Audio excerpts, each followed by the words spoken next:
Hello, this is Scott, and welcome to another Saturday service. I'm having my magic potion this morning. That would be coffee. Um, and thinking about the events of the last week, I should say, I chose to participate in the Septina of the Ancestors as presented by Christopher Pensack um, through his personal social media. Which is part of some of the mythos and lore in the Temple of Witchcraft about the different kinds of ancestors that we have. And each day, we've been lighting a candle, red, white, or black, and doing little offerings to various ancestors. You know, those in your family and those who have inspired and our chosen family.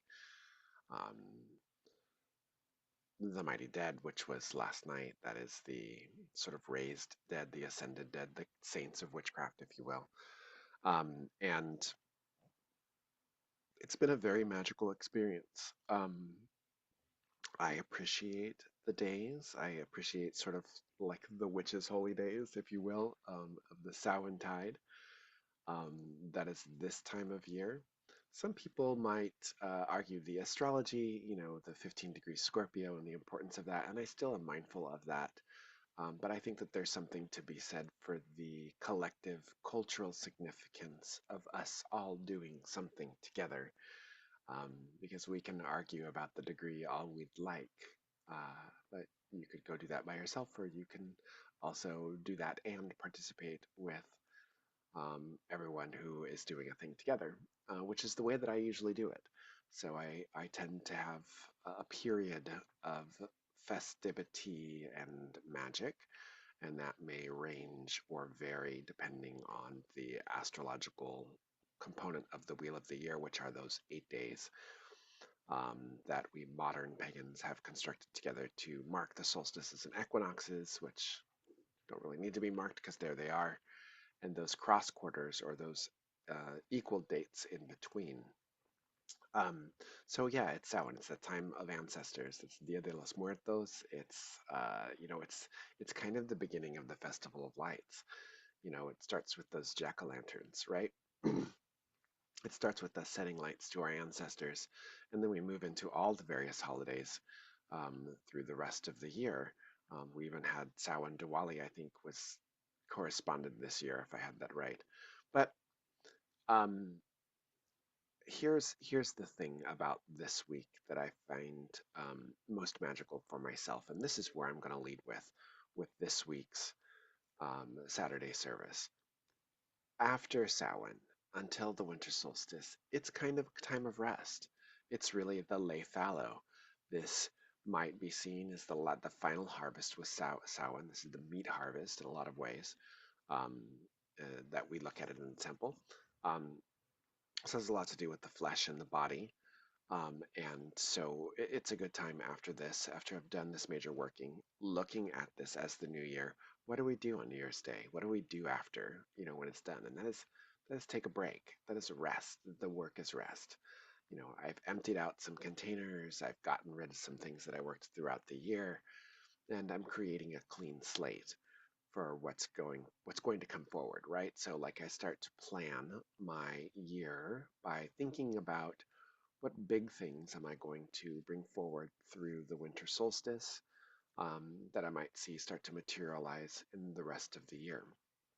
So that's on my plate right now. That's really the energy I want to lead with today, is that this is a good time.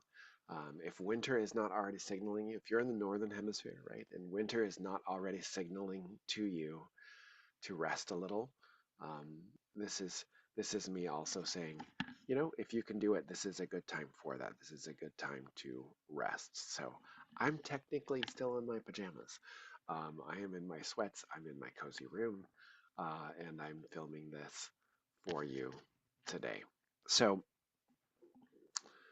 I did pull cards. I pulled cards in advance, and I'll get to those. But I really wanted to say that the rest bit was really important. So this had me reflecting on the rest of the week because there was a lot going on with the Agatha All Along finale, and in addition to the ancestral work of the week, and just the big celebration of Halloween. and all of those things were happening. It was a lot of momentum and a lot of work. I had a big meditation last night. I'm going to take that back. It was a meditation on an experience, I should say. So I had a great communion first with the mighty dead of my tradition, that is opening the gates and allowing those spirits to come forward and really have a conversation with them, to really be touched by the otherness of witchcraft. Witchcraft as a spirit is spooky for some people. I'm going to be honest.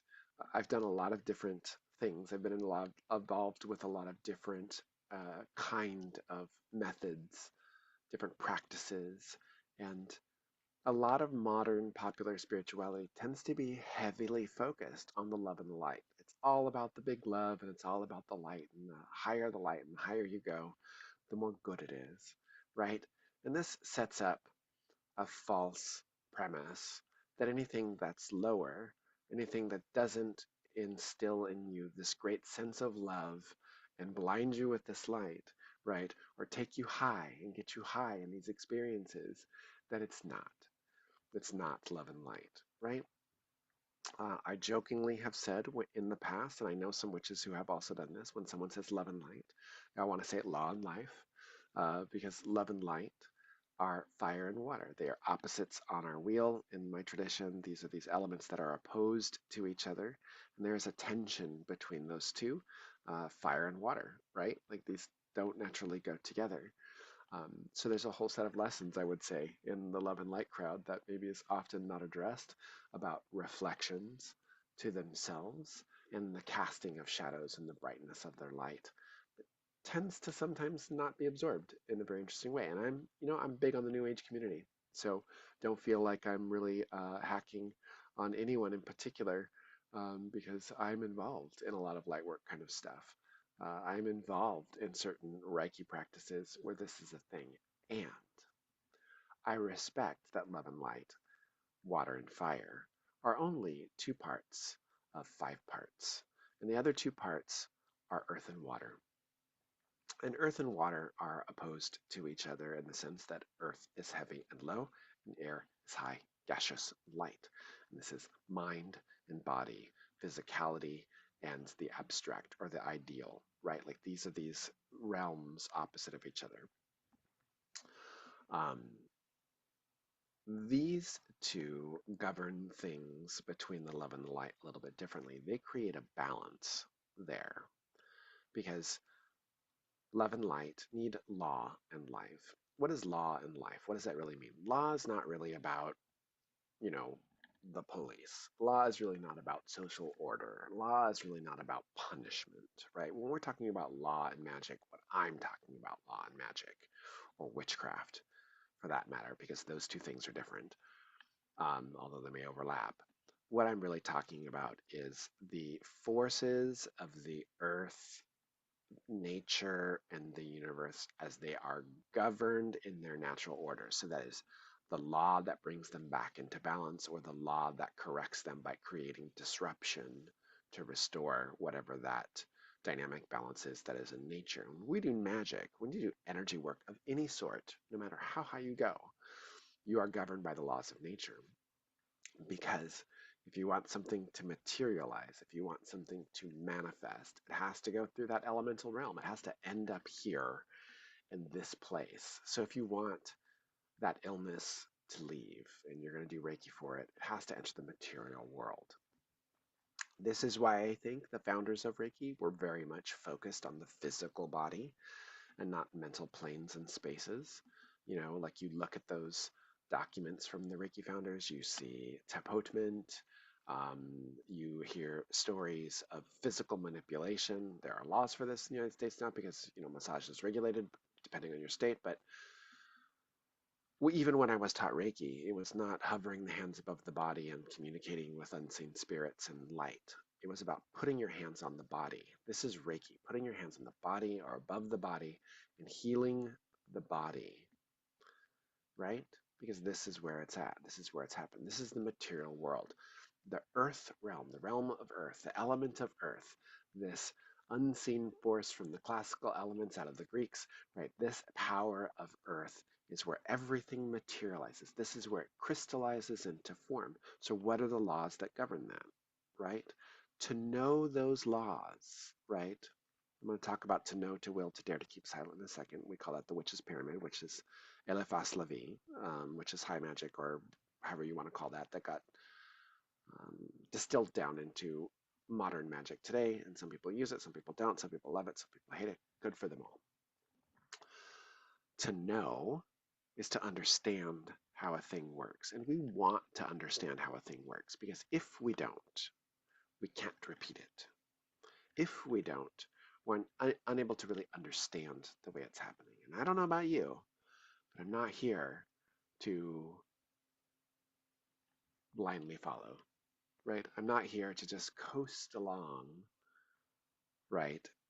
To be guided by everything. I'm here to be alive in this body and to make choices and to understand my choices and to understand the grit, the scars and the blooms and the seeds and the fronds and the feelings and all of the things that happen, not to transcend it. Transcendence is so privileged. It's such a state of like, I wash my hands of the problems of the world and everyone else. It's really it's really bothersome for me. You could tell I hit a button right there on myself. I posted an article on my Facebook page for that one from On Being, which is really good about the privilege of transcendence. But I digress. I'm not meaning to go on a tangent here. Earth is about law. Earth is about this knowledge of understanding that when the moon is in a sign, what does it mean? That when a planet is in a house, what does it mean?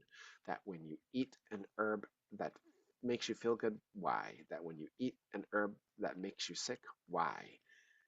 Because these things are real and these are the laws. Fire burns, water is wet, oxygen is needed to breathe, right? Like all of these things are the laws. These are not separate from the energy.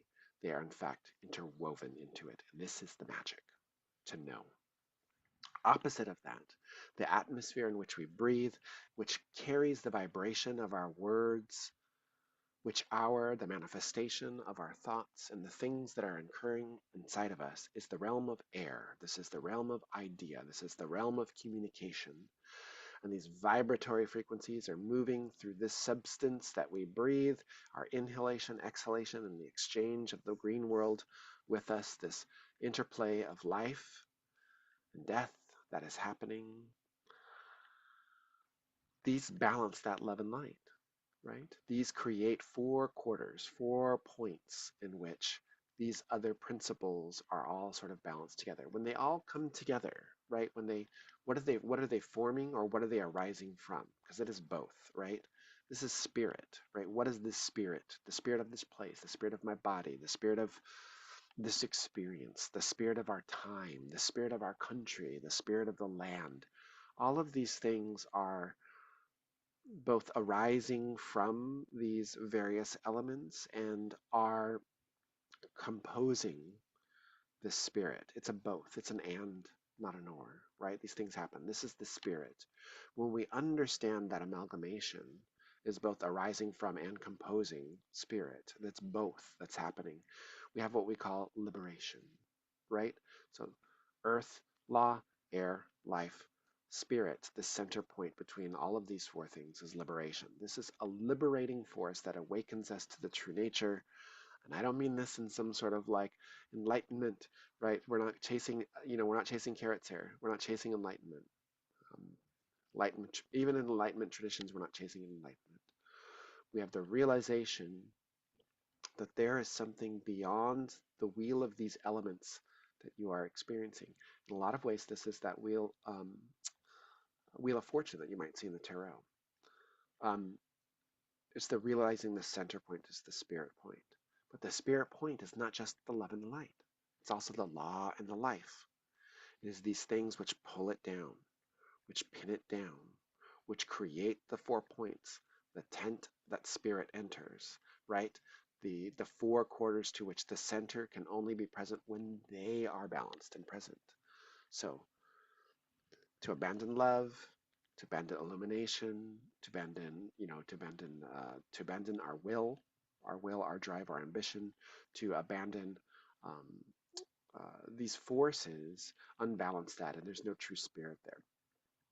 In certain ways, in my practices, when those get wonky and those get out of balance, we're really just dealing with some variation of one or two or whatever of those elements, and we're no longer dealing with spirit itself. We're dealing with something else, right? Something internally created or some sort of reaction we have to the world.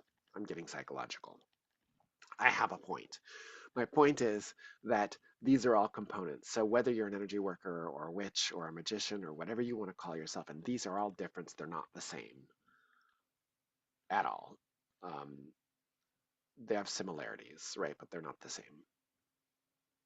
There is a balancing act that happens between those things, which has to know, what has to do with knowledge, willingness, daring to know, to do things, um, and and being open to the result of what they are. So I said Eliphas Levi earlier, this occultist um, from earlier in history, that dates, I don't know them off the top of my head. Um, this guy introduced something called the witch, this witch's pyramid, which that's what we call it today, anyways. That's how we might refer to it, and it represents these five elements: earth, fire, air, and water is the way we order them in the temple, with spirit in the center or spirit at the peak, which forms that pyramid. These have little sayings that go with them: to know, to dare, to will, to keep silent. To know, we've covered. To will, that's your fire. That's what you're going to do. This is how you're going to apply your will to make something happen. I know that I want this thing to be healed. I'll just use healing because I used that before. I'm going to will I'm going to use my will to create the scenario to bring this energy forward. This is my intention. I'm saying, and this is my energy. I'm bringing it forward. This is what's going to happen. Um, to dare, to dare the thing that I'm going to ask. I'm going to ask that this be healed, right? This is air. Like I'm going to articulate, I'm going to name this intention that this is the thing that the energy is applied towards. This is the experiment. This is where we bring it into being. And then the last one is water, to keep silent. And that's the important one that I want to talk about right now. I want to talk about right now because I pulled two cards that we have here, and they are Burdock from the Druid Plant Oracle, and they are the universe or the world from the Tarot of the Old Path. And I really just picked these because they just look pretty together, um, the art. Um, the part about keeping silent relates to the power of water. When we talk about water, we're talking about, we might think, oh, it has a lot to do with love and dreams and flow and feeling and the subconscious. And if we say that, we can also say that water is also obscuring and reflective, right? When light hits it in such a way, it reflects. We can see our image in it. We no longer see the depths. And when water reflects, the first thing we see is us. We might see something a little bit deeper, and this can be representative of the subconscious, right? So the first two things we see are aspects of ourselves. Often, this is what comes into our eyes. So our light, that fire, reveals, right, the first image where love should really go, is into that reflection of ourself. Maybe a little bit deeper, maybe we see something murky in there. And I sometimes teach that that's often the realm of the subconscious. This is the things that we don't necessarily address in our day to day. This is not who we see ourselves as a primary personality, but they're a little bit deeper. They're things that we might reject or fear or be like, I didn't say that, or just totally, you know, like disavow ourselves from. These are the things that are beneath the surface of the water. Magically speaking, when we do magic, we say, I'm going to do with the healing thing, right? I know, I will, I dare, I keep silent. This part is the release, right? This is where we let go of the energy to allow it to fulfill its function. It goes through into the flow of things. It enters this um, um, subtle world, right, to affect the physical world, this water to earth. Um, there was an article out there, and I can't remember who wrote it, and I apologize. If I can find it, I'll put it in the notes. But it was called something about stalking your spells. And for me, this always represented the last two parts, to dare and to keep silent, this air and water aspects of magic or energy or work or whatever you were doing. If you are chasing after the outcome of these sorts of things, we're no longer keeping silent about it internally. We're stalking our spells. Is this it? Is it happening? Is it happening? Did the energy work manifest? Am I better? Oh, is this feeling a sense of being better? Like, oh, there it is. It's working, right? It's working. It's working. In a lot of ways, you're psychically stalking what's happening there. You're pinning, maybe even pulling at the energy of that work that's happening there. And your best bet in that water is to think of when you do that energy work or when you do that spell, when you reach that point of to keep silent. It's sort of like placing that intention with that will and that knowledge of that you wanted to do, like a little boat or like a little leaf onto the river and just letting it flow away from you. And you're not going to know what the result is immediately because we've given that energy up to the universe and it's going to do what it's going to do based on our knowledge, will, and intention. Because how we articulated what we chose to include as anchors for that to manifest are going to shape the way that it does. This is again where it comes back to knowledge, to know again. It comes back to earth because we can say, oh, that didn't work out, or that did work out exactly as I said I'd like for it to work out. I really needed to look at that intention, right? I really needed to understand how that falls together, how that functions. We want to think that energy work and magic is that love and light, that it's just like, oh, it's just about doing this and having a vision and feeling good with it. But it's not. It's not. Because law and life teach us that there's knowledge and consequence, that we must be responsible for our thoughts and our words and our actions for that love and light to really be maintained, right? And these four things form the spirit of what we're looking at. It's a lot to digest. It's a big reading for this week. These are things that have been on my plate for several weeks. These concepts have been in my journals for several weeks, and I've been articulating them in different ways, looking at the various things in my life personally. Those personal things are not showing up in my reading today. Um, just based on that information about like, oh, I noticed the witch's pyramid. Oh, I noticed this elemental correspondences. Oh, I noticed this as I did the work with the ancestors this week. This is how we arrive here today, me giving you the Saturday sermon service. Rest, rest, rest, rest, right? Look at the process of your year in terms of those four. What did you come in knowing about this year? What did you really intend to do? Where was your energy placed? What was your intention about things? And how did that flow out into the universe? What is the result of that? Where are you at? Right? Final harvest. Where are you at? Rest. If you can, rest. Get some, get some mimis in there, right? Like, how can you swaddle? How can you comfort? How can you PJs a day, right? Um, unless that's just like your lifestyle, then maybe try the opposite. But you know what I'm saying? It's like get some of that rest in it. This is a signal from the season if in your northern hemisphere, and the body will naturally want to sleep a little more and rest a little bit more. So just recognize that and what you can do to sort of aid yourself in that process.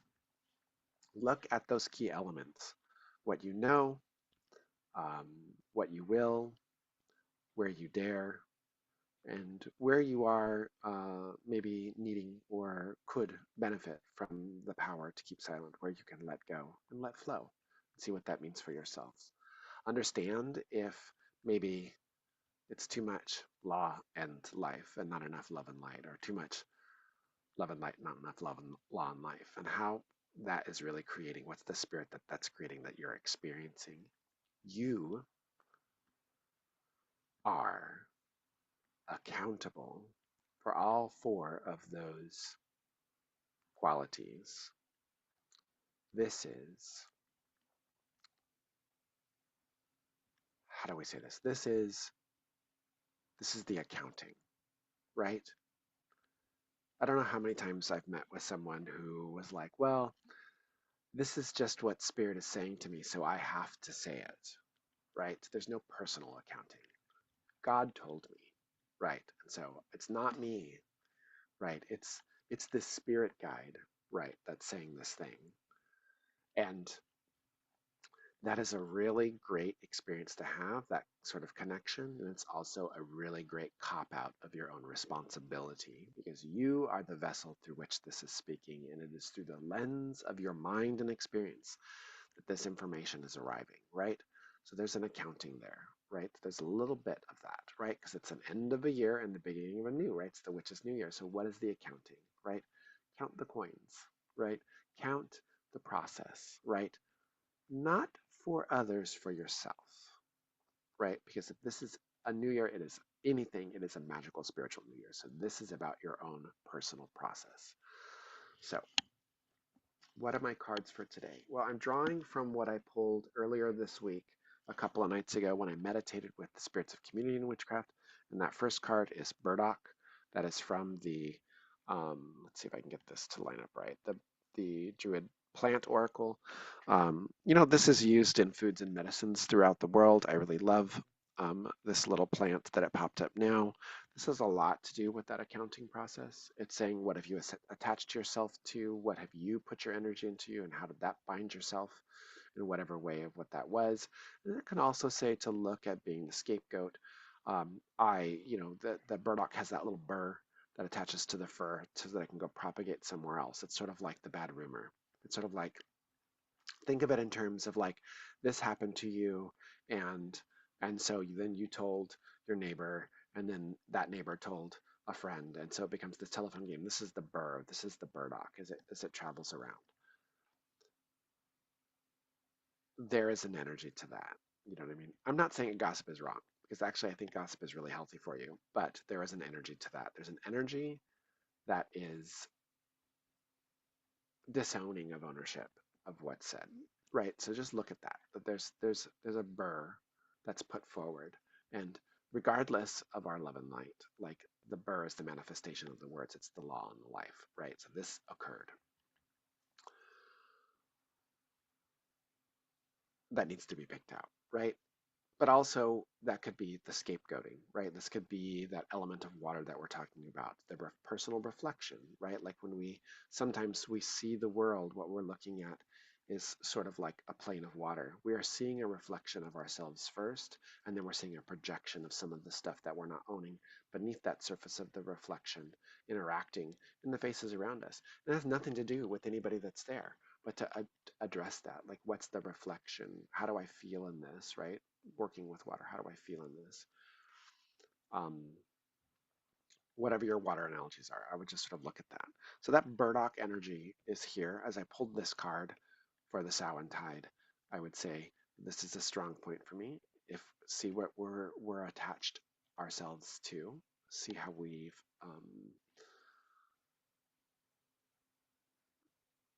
the seeds we planted. I will say, because that burdock is a seed, right? Like the seeds we've planted and where they have gone, right? What does this mean? What's the accounting? Because it's sort of like the end of the year, then we pay the bill, right? Like this is the result of that. This is where it comes to look at that. Then the second card that I pulled for this week is the world. And I really like this one in this deck. I think it's just a really beautiful card. I can never get this to focus with this blurry background on Zoom. So I'm just going to do that. You can see the elements in this one. There's the cup, there's the pentacle, there's the wand, there's the sword, and she is standing in the center, and she is cloaked in the cloak of the great star goddess, and she's surrounded by the witch's belt, and she is in her fullness and her ripeness and her completeness. What is she talking about when we see the world? What is she talking about when we see the universe? We might see this as great spiritual epiphany. We can also see this as great completion. It is complete because all parts of ourselves have walked through the portal at the end, right? Not just some parts. The world as a whole must pass through the portal. Your world, all parts of you must pass through the portal, and not just the desirable parts, not just the illuminated parts, not just the parts we like, right? When we see the universe in context of today's message, she says to be enlightened means We must lean in on that message of like the bodhisattvas who teach this, that all parts are held and brought through the door, and until that happens, there is no completion to the enlightenment. When I think about some of the New Age practices that I have done, I think of those that include the personality, the ego, and the greater will, the universal will, the light behind the lights. These energies are at play, and we see them in the Ascended Masters, we see them in like the Seven Rays, we see them in Theosophy, we see them in whatever variation of Theosophy that the New Age movement is now using. And it is expressed there, right, is that the whole is complete when all components of that whole are included in the emanations of the rays, right? This comes through. But how do we know all the parts that need to pass through? Well, I go back to that wheel. I lean back into the earth. I reference the magic of Eliphas Levi, to know, to will, to dare, to keep silent. The earth, the fire, the air, and the water, the whole of our spirit must pass through, and this includes the parts of us that know, the parts of us that will, the parts of us that think, the parts of us that feel, and any part of us that is not part of this migration, right, into the next phase of our lives, into the new year, is a bit that's hanging back. It's a piece that needs to be discussed. It's an aspect of ourself that might feel left out, that might feel cast out, that might feel scapegoated, that might feel too tired to pass through. What is that? Right? This is not a judgment reading, right? I'm not here to judge, right? I'm throwing out some heavy words, but I'm not here to judge. I'm asking, what is that? What is that part that feels the heaviness, the loneliness, the tiredness, that feels the I don't want to. I just want everything to be like this, right? When we find those thoughts, those processes inside ourselves, like this is the, wait up, guys, I'm coming through too. This is the last part that's sort of like dragging its feet through this process of the end of the year, right? This witch's new year, right? Because I'm not talking about the calendar year. What is the part that's lagging, right? And look at that. I pulled some stones and some things for you today. Actually, some things fell today. I've got apophyllite and black quartz. This is the dark and the light, right? And there's a synthesis that is between these two things. And that is, this is the reddest stone I can find, but this is my ruby. And this is that energy of that ray of sovereignty in the temple, we call it, but the power um, of the will, the agency of the will in between. Where's the will? Between the dark and the light, right? We need that dynamic polarity of things. Where's that juice? Where's that red energy in there? And what does it tell? What does it really bring us to know about ourselves? Like, I need rest. I need, what does that really need in there? So ruby can be very activating for us. I also have some garnet. Garnet with is a great one. These hexagonal garnets, you can get them raw for pretty inexpensive. Don't let anyone overcharge you for this, because I think this was like $6, right? People will be charging like $20 for these things. Watch out. Um, and then I also was working with like rose quartz and black moonstone this week. I got the black moonstone from the Feathered Outlaw in Alameda, and I got the rose quartz from Zoo's Healing Arts, I believe. Um, these are maybe like a year ago. That black moonstone, that moonstone has that intuitive quality. It is the force that pulls on the tides of the world. It's black. It's asking us to look at the deeper stuff that's pulled with that rose quartz, with that softness. And I think it was Nicholas Pearson that said in one of his talks on rose quartz that you can find on his Instagram page, if you did a little search there, that the benefit, that the real cool thing about rose quartz is that it's sneaky. It goes into one of the first places it works is our shadow. It goes to the weakest point to bring that soft energy. Don't underestimate the power of rose quartz just because it's pink and whatever you might associate that with, because rose quartz brings that soothing energy to the sorest spots, right? So this black moonstone pink rose quartz can help us reveal where that's at. I've also included some goose feathers. I love my Canadian geese. This is very much a friend to me. Remember, Canadian geese fly in formation, right? They're with tribe, they're with community, and they're forming a that sort of V formation when they fly. They flock together, they fly together, they nest together, they live together. This is a lot about community, right? So this can be an indicator of, this fell off my altar when I was pulling things together. This can be an indicator of leaning into community for the support that you need, but also remembering to call your own energy back to yourself and to let the energy that is others go back to them, because a goose remembers which direction to go and what season it needs to be there, right? So I just want to say that about this. And then the final piece that fell was my sword, my little athame that I have. And this one is always a recognition of our thoughts and our words. So I leave you with that. Rest, think about your year, do a little accounting. Where do you feel lack or lag? What do you need there? How do you bring it forward? How does the year tally up? Your actions, your words, your thoughts, your feelings. Where are you holding on? Where are you letting go? Think about Burdock, your attachments, and where you've been scapegoated or what's been attached to you. And think about the process of completion, and that all parts, even the parts we don't like, need to come through the door in order for that enlightenment to happen at the end, right? Not to confuse enlightenment with just the Eastern process, right? I mean, enlightenment, the realization, that point of spirit. I should have been clear about that earlier. That point of spirit, right? Of what these four elements really mean for us. And that's when the universe opens up. That's when who we are in that universe opens up.